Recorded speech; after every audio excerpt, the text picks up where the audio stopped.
Namaste. Welcome to day 4 of the lectures on chapter 3 of the Gita.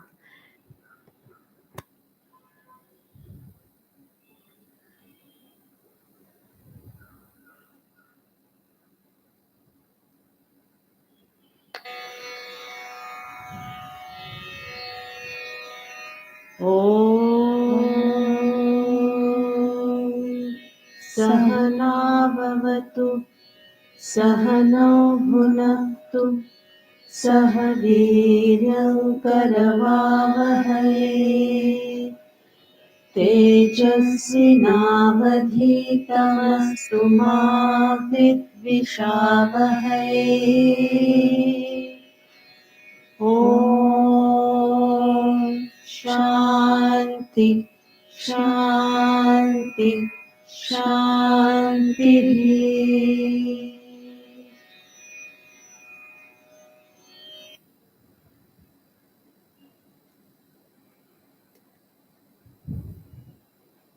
Thank you. On a day like this, I expected only Vaishali and me to be there. So we have a good audience in comparison. So yesterday we discussed the tendency in our mind to invest or encash. And we should develop this tendency to invest rather than encash. We looked at sattvic, rajasic, tamasic action. A tamasic actor is one who is a thief, says Krishna. Why? Because he helps himself to the resources that the system provides, the world provides, nature provides, and does nothing in return. Is not even aware that he has received so much and that he owes it to somebody. And when you understand it like this, you are horrified that we also belong to that category.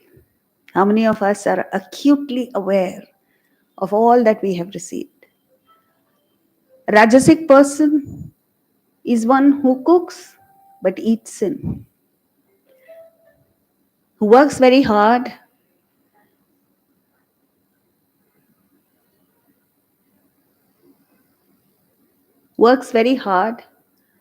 but doesn't enjoy the fruit of his hard work. What does he get? Mental agitation.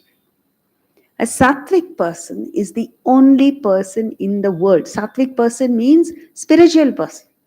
Is the only person in the world who enjoys. What does he enjoy? The result of sacrifice. Yajna shishta. What a fantastic term it is. Yajna shishta means that which remains after sacrifice. So don't think of it as a little bit, when you eat a meal, you leave behind crumbs. It's not that. The result of yajna, the result of sacrifice is very, very sweet. Then we looked at 3 types of action. Niyatam karma, obligatory duty. Kamya karma, desire-driven activity, which we are all familiar with. And then when desire mounts, you cross the line and perform actions that your own conscience does not permit.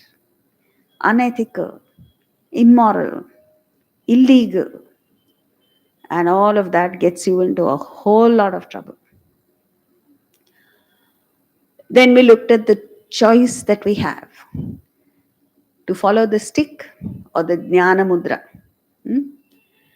To live a life of sense indulgence or look within, surrender to Atman. Then what do you get? Infinity. And then we looked at the exceptions to action. Every single person in the world needs to act except a man of realization, except a person who has reached that state of enlightenment. Why? Because that person needs nothing from the world, is not dependent on the world, is not a stakeholder in the enjoyments that the world provides. As long as you're dependent on anything, you have an obligation. You're dependent on the family, you have an obligation. You're dependent on various things, you have obligations. When you are not dependent on anything, You have no obligations, you're exempt. So now, let's take a look at our motivation. You wake up in the morning, you work hard, you go to sleep, next morning again you wake up, work hard. What is your motivation? It could be one of two. One, most of us work with that deficiency motivation. Means you tell yourself, I don't have enough money, I must work to earn more money. I don't have a big enough house, I need to work to be able to afford a bigger house, a luxury car, so on and so forth. So that is deficiency motivation. Or you could work out of a sense of abundance, that I have enough and more. And this has nothing to do with material wealth, please. Sudama was a pauper from start to finish. They describe his wife as a lady who had not known what it is to have a full stomach, means food in the stomach, ever since the day she married him. And yet, mentally, he was in abundance. So, when you feel abundant, then you have this tremendous enthusiasm, excitement, vibrancy, dynamism to share your abundance with others. What a fine state of mind that is. Compared to, I don't have enough, so I need to grab a little more. That's a beggarly attitude. No? So we must change that attitude. And once you have this abundance motivation, then in what field must you contribute? In the field of your swadharma. We spoke about it yesterday, but it's an important concept, so we're referring to it again. Swadharma is literally means swa, your own, dharma, nature. So every one of us, every single human being, is born with a distinct talent, a definite ability, something special that we bring to the world. One person is born with musical talent, another person with artistic talent, third person shows business acumen right from the beginning. A fourth person wants to be a doctor. And even as a child, there are people who imagine that they're doctors and grows up to be an outstanding surgeon, maybe. Then there are engineers, architects, so on and so forth. So many people.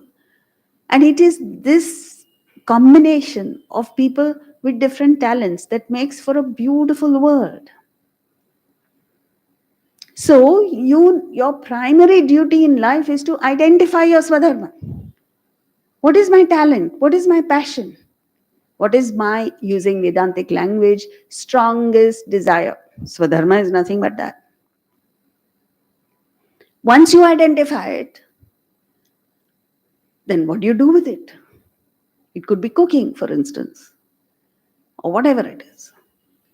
When you leverage your talent for personal profit and pleasure, when you're looking at monetizing your talent,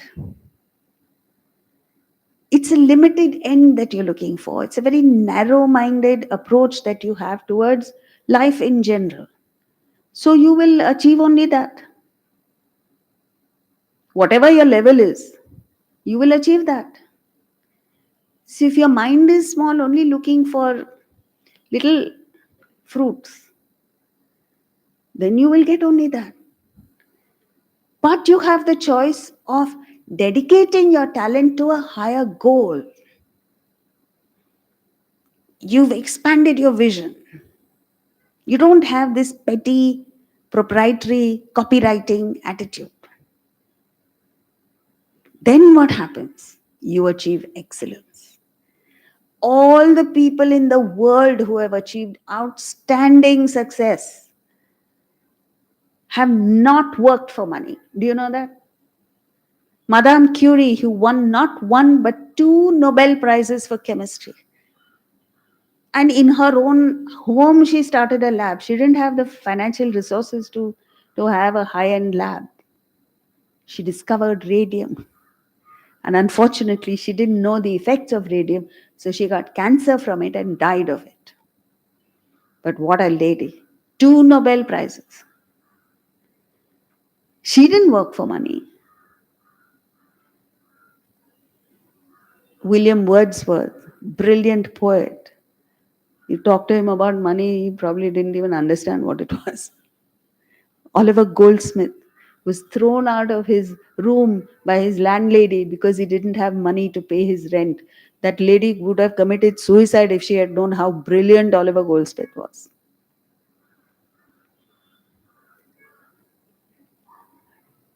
Ustad Bismillah Khan didn't play the Shehnai for money. I can go on and on. These are rare individuals who rose above the our normal pecuniary commercial attitudes in life.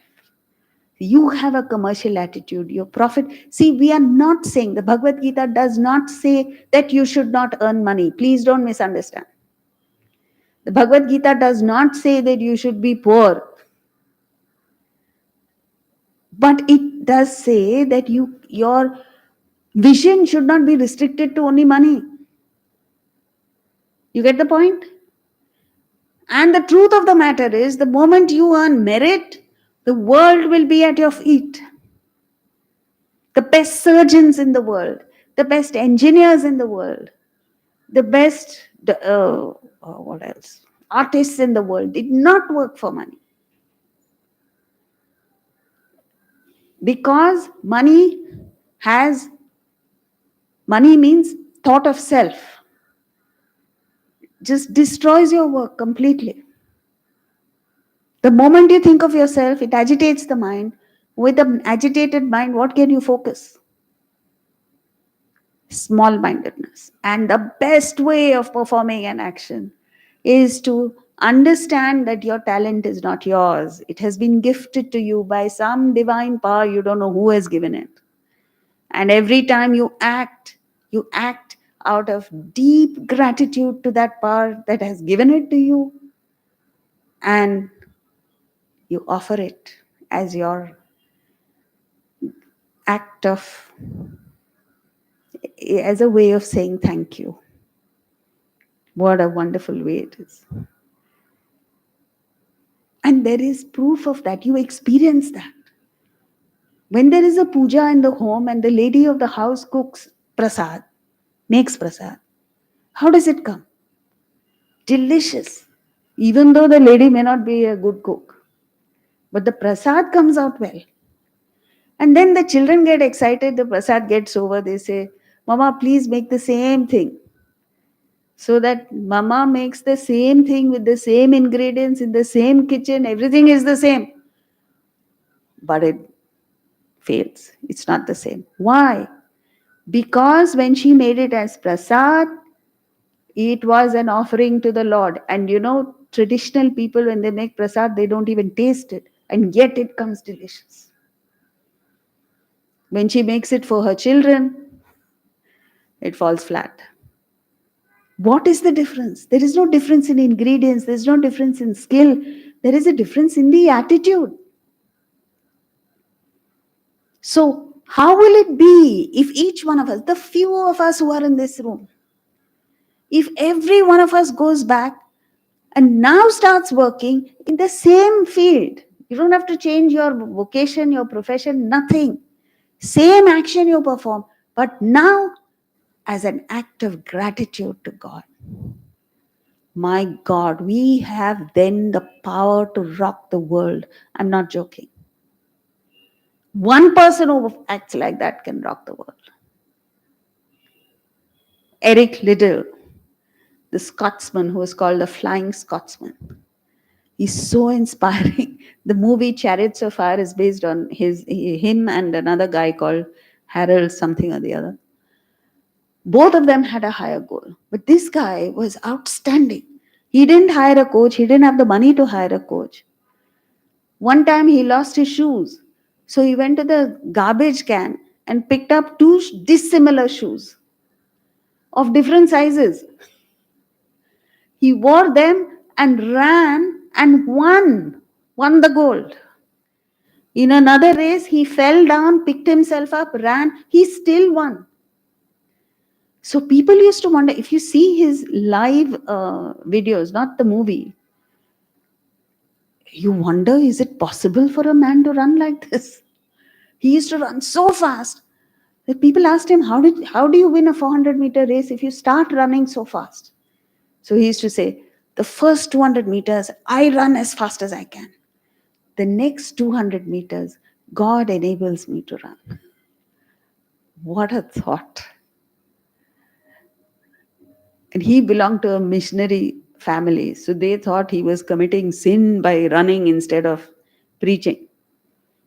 So he used to tell them, God made me to run, and I will run for God. That's exactly what he did. And he set a record that was not broken till years later. That is what happens when you work for God. Akbar, the Mughal king, had a court musician called Tansen. So one day he told Tansen, Tansen, you're great, but I want to listen to your guru. Tansen said, forget it, my guru won't come to your court. Akbar said, doesn't matter, we'll go to where the guru is. They went to a little village in which there was a small temple. And as they approached the temple, they heard the most exquisite music emerge from that temple. And there was Tansen's guru, Swami Haridas, singing. No audience. He was singing to God. Akbar stood outside, mesmerized by the music. And later he asked Tansen, Tansen, you're great, but your guru is something else. He has a distinct edge over you. What's the difference? He said, very simple, Maharaj. I sing for you, he sings for God. I've given you 3 examples, and the rest is for you to think. Now, so therefore, there are 3 types of action. This has nothing to do with what you do. It has something to do with how you do it. So you could be a doctor, you could be a clerk in a bank, you could be the chairman of an organization, you could be a prime minister, you could be anything. The 3 types of actions are selfish, unselfish, selfless. Selfish, we all know what it is. We are masters, PhDs at it. Where the overriding concern is, what's in it for me? How will I benefit? That leads to mediocrity because thought of self comes in the way. Whenever you think of yourself, the mind gets agitated. When the mind is agitated, the intellect can't think straight, actions are flawed. This is the reason why selfish people are not successful. So you forget one thing, you make a mistake there. This is what all of us are doing. And among the agitated people, one guy stands out. He's considered successful. Usually he does wrong things and succeeds. Yeah? Unselfish, where you are not driven by thought of self, but you're inspired to work for somebody else, anybody else, for a higher cause. And then things start happening. First thing that happens is you become a prosperous person. You become happy and you evolve spiritually. Not just that, you become creative, energetic, vibrant, enthusiastic. You see anyone who has an unselfish goal, he's like that. He's an epitome of happiness and energy dynamism. There used to be a harmonium player at Bharati Vidya Bhavan. That was not his profession. He was a clerk in a bank. And on the side, he had learned how to play the harmonium. He used to play it reasonably well. He used to come there to Bharati Vidya Bhavan to offer his services, to play the harmonium with the students who are learning. Otherwise, they have to pay the harmonium player, right? After he retired, he started working there full time, means whenever they were working. I think about 6 months after retirement, He got a check from the bank. He used to work for Grindlay's Bank, what is now Standard Chartered. This is a true story. And he got a bumper check, some 2 lakhs or something. Now, here is a man who used to live in Borivali, commute to Bharati Vidya Bhavan here by train, humble person. A person like that gets a check of 2 lakhs. This was like 20 years ago. 2 lakhs in 20 years ago was a lot of money. He, if we had got it, I'm sure we could think of many ways of using that 2 lakhs for our benefit. He thought, I had not planned this. This is something outside my scheme of things. And maybe God gave me this check to do service. That entire 2 lakhs he donated to a school to improve their facilities. So the kids got computers to learn on, their washrooms were improved, their classrooms were improved, school was made cleaner, better. And when I came to know about this, I was absolutely stunned. Can you imagine? This is an unselfish act where you don't think of yourself. The first thing he thought of was that God has given me this check, this amount to do service. He did not even keep 1% of it for himself. He didn't even say, okay, let me take my family out for dinner. Nothing. What a man. That man, I don't know if he's still there. He had retired 20 years back. But I still remember he was always smiling. He always had this tejas on his face. He was always happy, enthusiastic, ever willing to serve anybody, help anybody. Suppose you were carrying something heavy, he would say, can I help? He would lift it for you. From little things to big things. This is unselfishness, friends. This leads to success. So you might say he was not a billionaire. He didn't need to be. He was a happy man. How many billionaires are happy? Huh? How many rich people are happy? And why are they rich? In the hope that they will become happy. It doesn't work that way.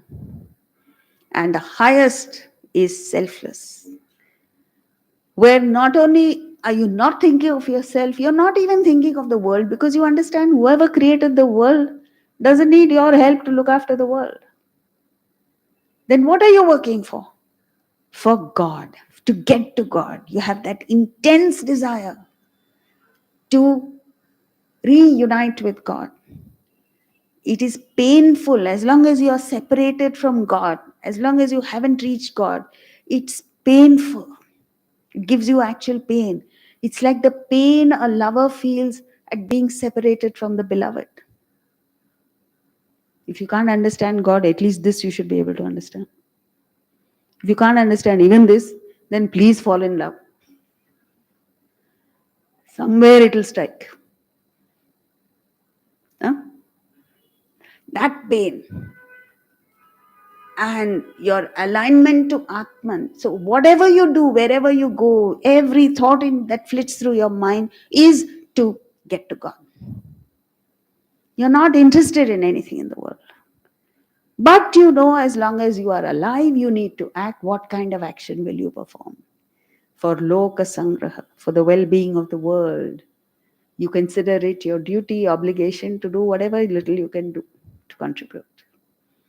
Not with the egoistic notion that I am serving the world. Just, there's a word in the Gita, 17th chapter, which says yashtavya, means it ought to be done. Finished, that's it. What fantastic. You are a member of the family, you ought to do certain things. You do it. That's it. You're a citizen of the country, you need to do something. You do it. No ego, no arrogance, no nothing.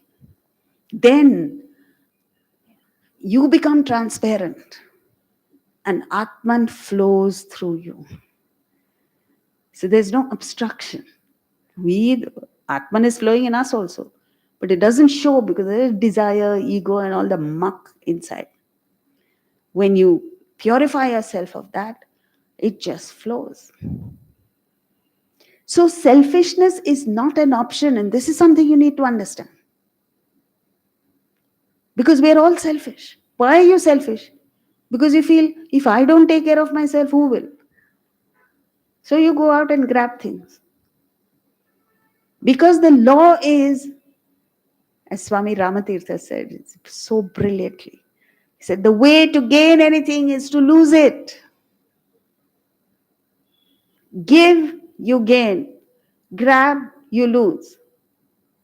Physics corroborates that. The young lady is wearing red. What makes it red? Oh, these curtains are red. What makes an object red? Huh? White light consists of 7 colors. When white light falls on that object, the object absorbs all other colors except red. So, red is the only color it does not have. Yet, when you look at it, you say it is red. Has it ever occurred to you? Have you ever wondered? How is it that all the colors it grabs, it loses? The one color it gives, it retains. And so is it in life. You give, you gain.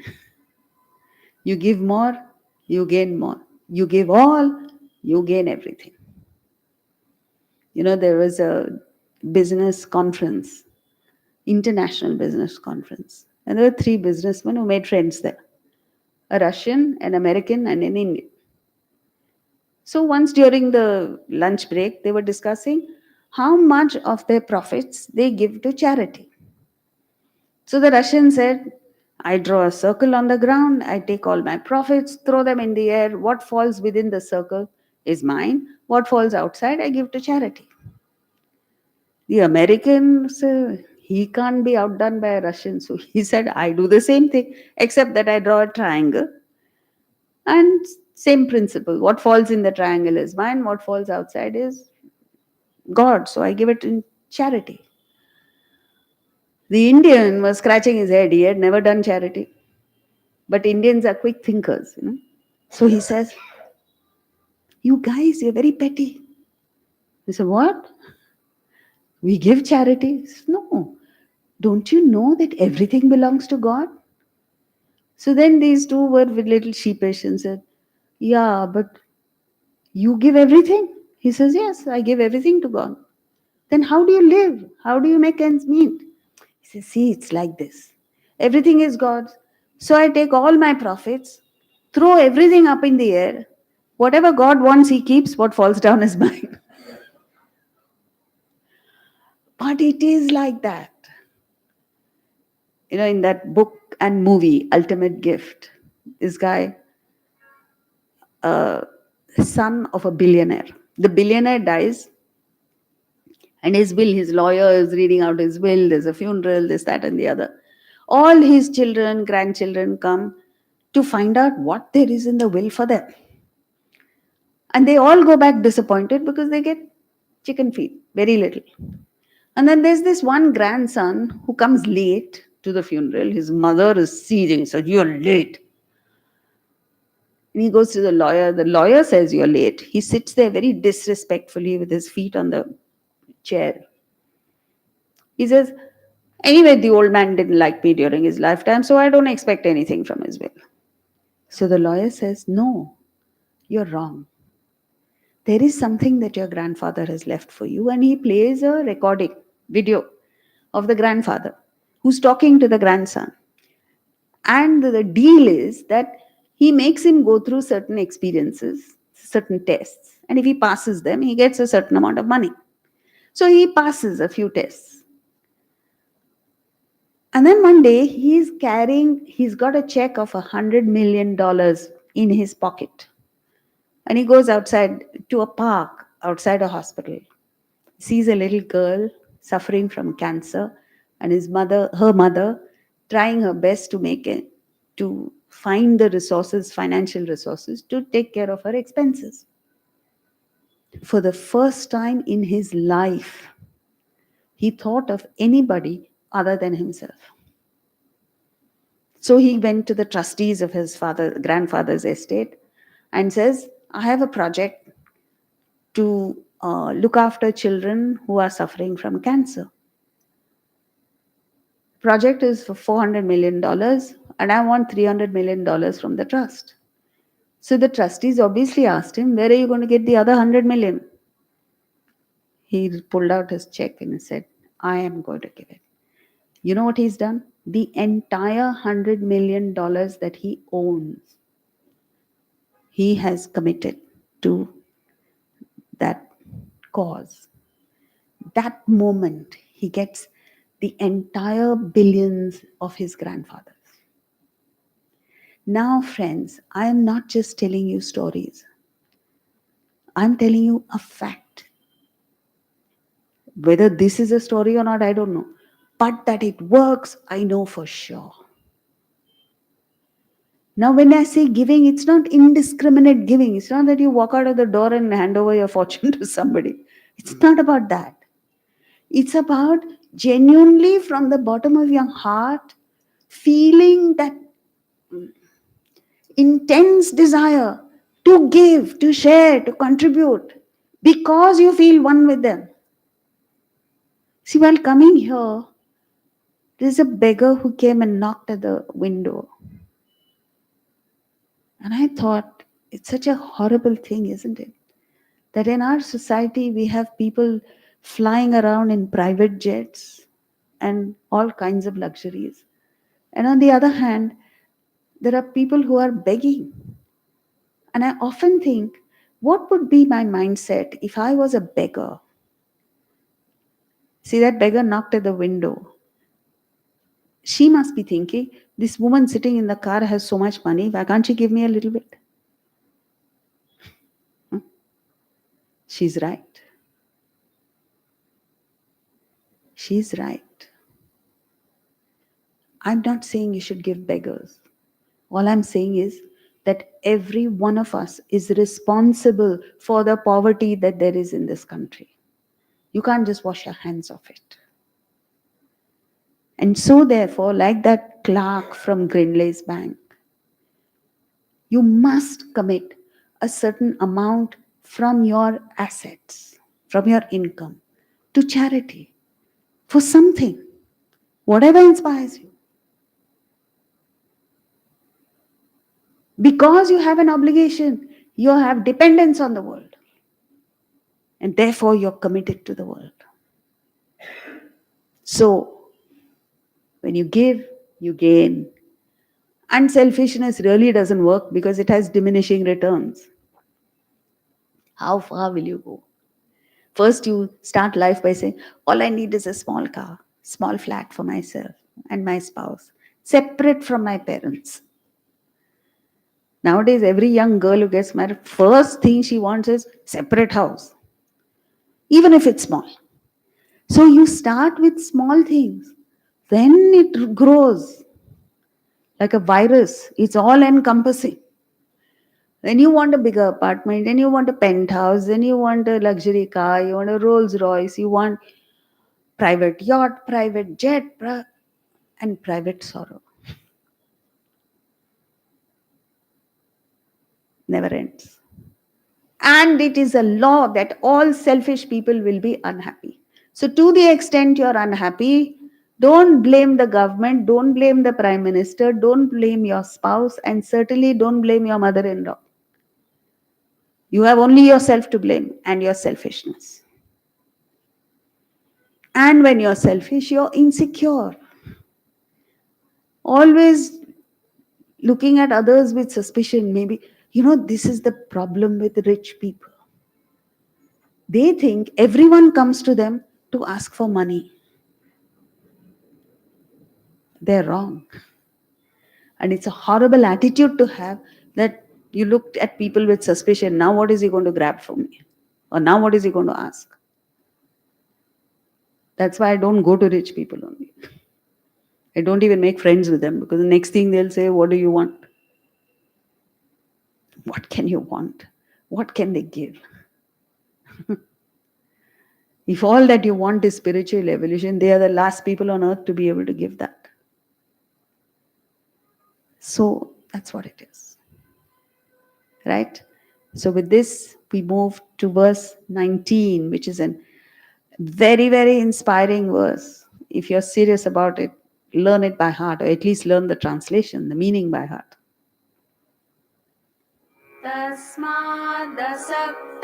सततं कार्यं कर्म समाचर असक्तो ह्याचरन् कर्म परमाप्नोति पूरुषः.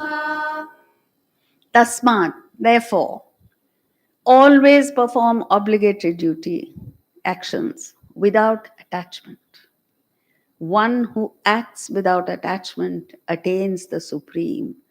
Simple statement of fact. No adjectives, no drama, no nothing, just fact. It's a brilliant summary of the last 16 verses, verses 3 to 18. And he says Tasmat because this is not some grandmother story that he's been talking about. It's a conclusion after a very, very rational presentation. Asakta satatam karyam karma samachara. Every word is worth its weight in gold. So first he says, karyam karma. Just perform your obligatory duty. Don't get sidetracked by desire. Don't go off at a tangent because of desire. Keep away from desire. Now, this doesn't mean that you lead a painful life of obligation. It simply means that whenever your desires come up, the intellect examines it, scans it, and asks, is this coming in the way of your larger goal? Like a tennis player who wants to win the Wimbledon. 10 days before the Wimbledon, if he wants to go partying till 4 a.m., it's not a criminal desire. Young man. But the intellect must come in and say, beta, not now, after the Wimbledon. That's all. You can party as much as you want after, but not before. Like that. Satatam, not once in a way, not part time. See, spiritual activity is not part time. There are people who come and ask me, other than this, what do you do? What do I do? Nothing. Sleep. How can you do anything part time? Have you ever heard of a part time surgeon? Part time businessman? It's got to be full time. Satatam. How must you perform it? Samyak achara. Perfectly well, wholeheartedly, with sincerity and grace, with all your being, with full enthusiasm and vigor and vitality and creativity.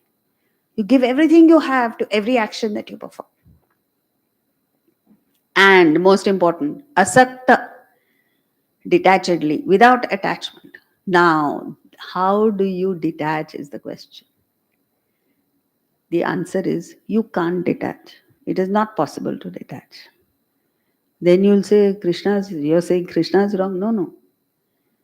You can only attach yourself to something higher. You can't detach. Suppose a mother is terribly attached to her son. She can't say, detach, detach, detach. She'll get more attached to the son. Because how does attachment come? Constant thinking. But yes, you can get attached to something higher, as a result of which you get detached from the lower. It's like climbing a flight of stairs.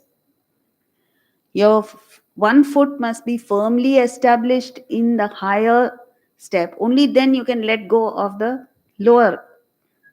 Right? That's how it is.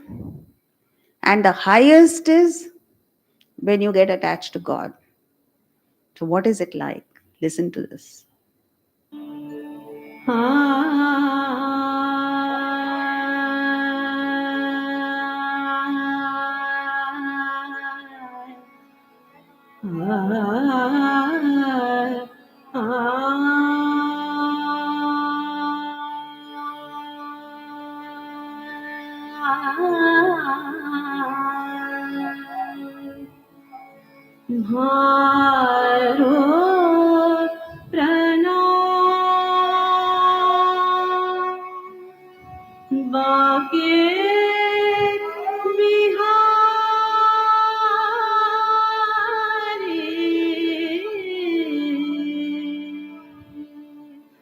भारोत्तनो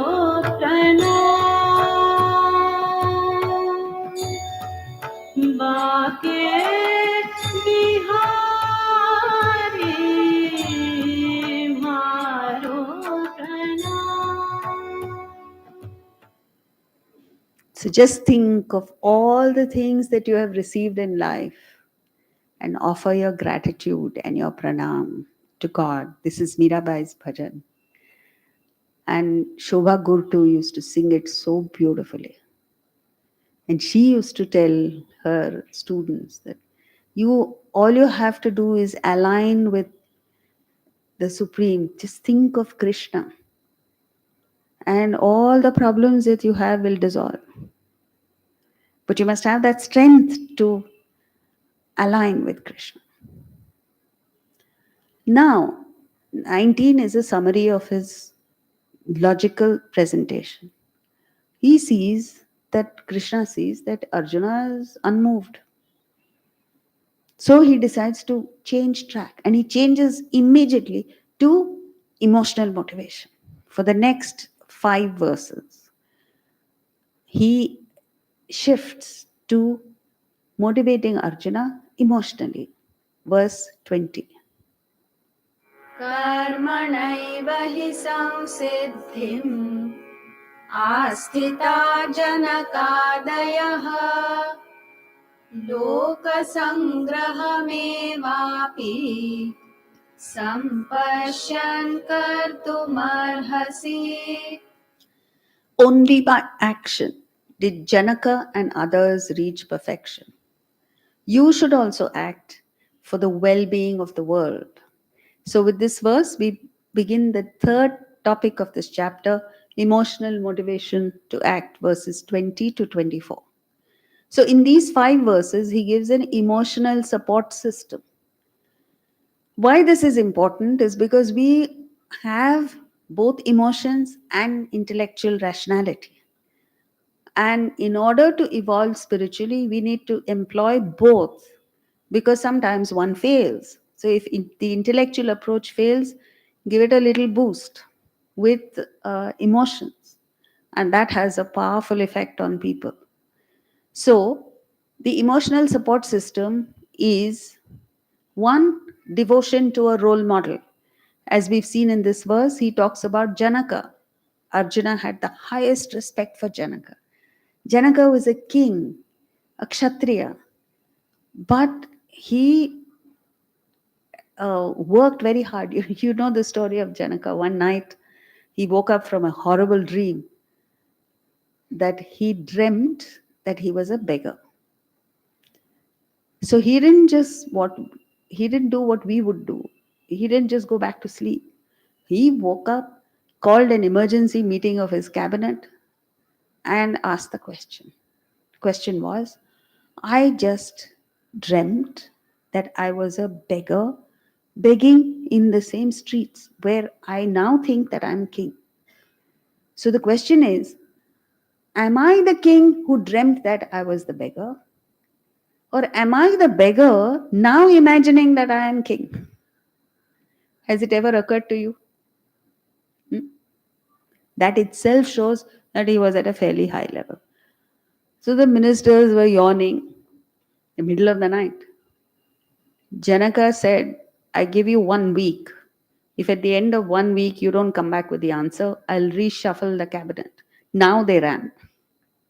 Not for the answer, but for their seat. And they found this brilliant sage, Ashtavakra. And they went and asked him the question. King Janaka wants to know. The sage Ashtavakra understood these fellows were goats. They can't even understand the question, leave alone the answer. So he said, I will come at the appointed time to the court. And Ashtavakra went and gave the answer. Answer is, O king, you are neither the beggar, nor are you the king, nor are you the deep sleeper. You are yourself. That started Janaka's spiritual journey, and Ashtavakra was his guru. So here was a man who had reached perfection through action. He was king, he performed his duties as king. like any other king.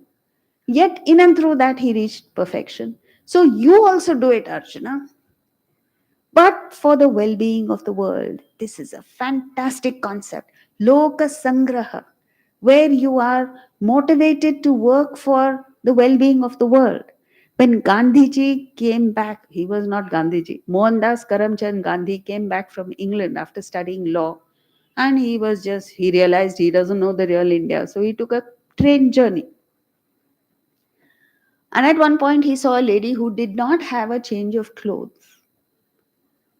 That moved him so much. He says, he took a vow not to wear proper clothes till every Indian was clothed. That moment, the ordinary Gandhi became the extraordinary Mahatma. That moment. So, that desire to work for the well being of the world is a very powerful desire that bestows power on you. Churchill referred to him as a half naked fakir. He had to swallow his words. Because while he was prime minister, right under his nose, they had to let go of India, the jewel in the crown, as they called it. The India that they exploited, killed, created artificial famines in, and yet these Indians did not hate them. One victory without hatred. What a record. Without shedding the blood of a single Britisher. Today, you go to the British Museum, it's filled with things that they stole from us. Someone asked me, did you go to the British Museum? I said, no, why should I go to see stolen stuff? That too, stuff that was stolen from us. Not that you should not go, but it's like a thief and they have the gall to display it. So that's what it is. Loka Sangraha. Are you working for your Sangraha or Loka Sangraha? Your benefit or the benefit of others? Ask yourself that. And that is going to determine how far you go in life. So that is devotion. The Loka Sangraha is the power of persuasion. Then he boosts Arjuna as a leader. He says, Yadyadacharati Shrestha. Whatever the leader does, the rest of the people follow Arjuna, and you're a leader. Then he inspires confidence. In the next 5 verses, all this is coming. Then still Arjuna is not responding, so he instills fear. He says, if I don't act, the world will go into chaos. So there's a slight reaction from him. So Krishna delivers the final threat. It'll be the end of the world. So in this verse, 2 points. One is devotion to the role model, Janaka, and the power of persuasion. Like sometimes you tell a man who's drinking too much, he says, Arey, if not for you and your health and your well-being, at least for the sake of your children, get yourself together. It works. There's a guy in Pune who drinks a lot. And his daughter was about to get married. She got married a few months ago. Yeah. The wife said, what a shameful thing it will be if you're drinking so heavily while the daughter is getting married. Stop it. He stopped. He stopped drinking completely for the sake of the daughter. So sometimes it works. So here he's telling Arjuna, for the sake of your people, you're a prince, Arjuna. You're not an ordinary person. You're a leader. At least for the sake of your people, do it. And Arjuna was concerned about his people. Next verse, 21. यद्यदाचरति श्रेष्ठः तत्तदेवेतरो जनः स यत्प्रमाणं कुरुते लोकस्तदनुवर्तते. People follow whatever a person of excellence does. The world emulates the standard set by such a one. So, this is a very practical verse. It's a message to all leaders, particularly parents. The message is, Lead the way, don't sermonize. Hmm? There are mothers who give nice lectures to their children. Themselves don't practice even one statement that they give. The child understands, they're smart. Children are anyway 10 times smarter than the parents. So don't try giving lectures. But live high principles, they will follow. In the poem, The Village Preacher, Oliver Goldsmith says how the preacher deals with the common folk, common village folk, and says, as a bird each fond endearment tries to tempt its new fledged offspring to the skies. He tried each art, reproved each dull delay, allured to brighter worlds, and led the way. So, whether it is a government with people, if the government is principled and functions on dedication to the country, citizens will automatically follow. Teacher, whatever the teacher does, if a teacher comes regularly late to class and says, you must come on time, it's not going to work. So, as a parent, if you don't want your child to do certain things, first you must not do it. You can't be smoking and telling your child you can't smoke. Doesn't work. So, all eyes are on the leader, and you're a leader, Arjuna. Next, 22. न मे पार्थास्ति कर्तव्यम् त्रिषु लोकेषु किञ्चन नानवाप्तमवाप्तव्यम् वर्त एव च कर्मणि. I have no duty, O Partha, nor is there anything to be gained in the three worlds that has not been obtained. Still, I continue to act. So, in this verse, he inspires confidence. So, see, what he's saying is Krishna was enlightened at birth. He has no vasanas, he has no desires, he has no dependence on the world. Still, he continues to act. And what a way he acted. He was the Pandava's ambassador to Duryodhana. He went to broker peace. From the ridiculous to the sublime, he did everything. He helped Arjuna elope with, what's her name? Subhadra. Because Duryodhan was after her. He protected the people, fought evil right from childhood onwards. He played a key role in the Mahabharata war, but for him, the Pandavas would have lost. Goodness would have been eliminated. And he entertained people, he amused people, he taught the highest philosophy, he was Jagat Guru. He was so, now Janmashtami is coming around the corner. He was so captivating, cheerful, happy. He spread cheer and joy to everybody. Not just then, even today, you think of Krishna, a smile comes on your face. That was Krishna. So he says, I'm acting, Arjuna, in spite of the fact that I don't need to act. I have nothing to gain from the three worlds. Three worlds means, on the face of it, Svarga, heaven, Prithvi, earth, Patala, hell. But from the philosophical viewpoint, waking, dream, and deep sleep states. Next verse.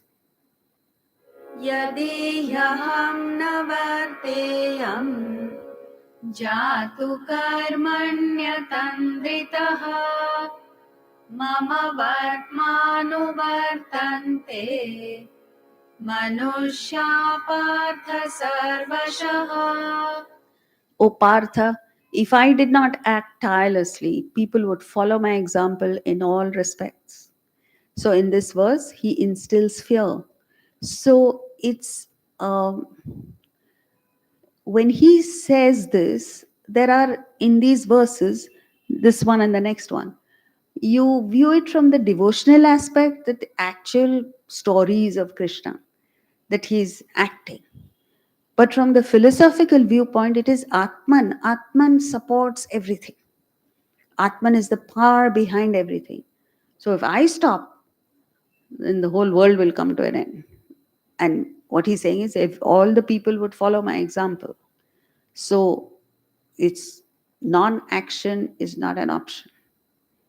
And now he senses that Arjuna is reacting a little bit. So he issues the final threat.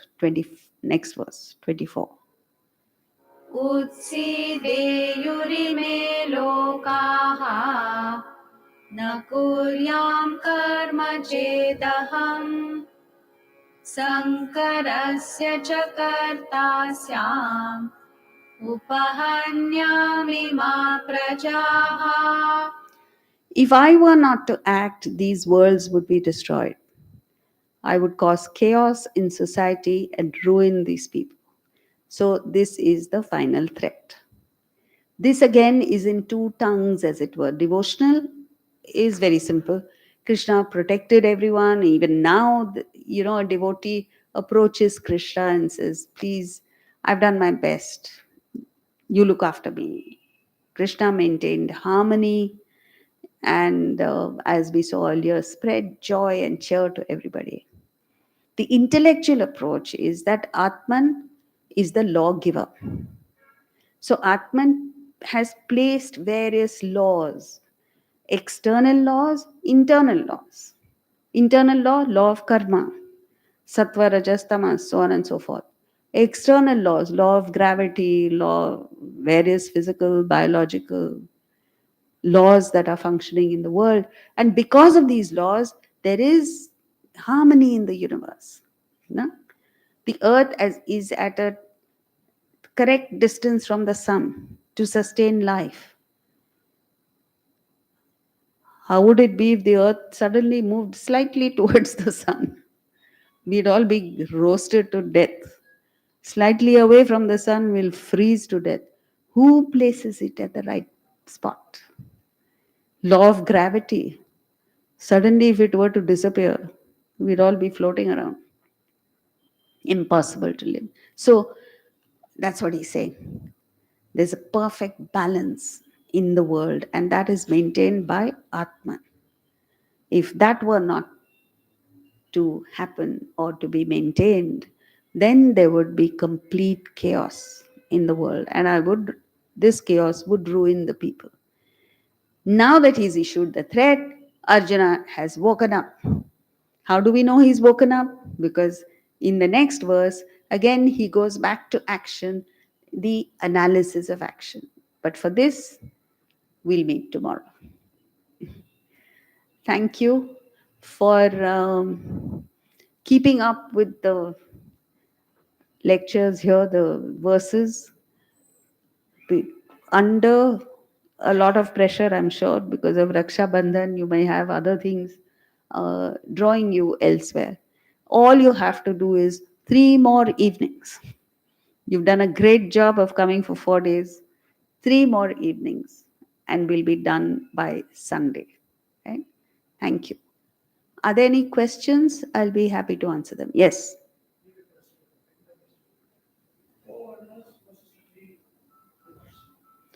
Four varnas versus 3 gunas.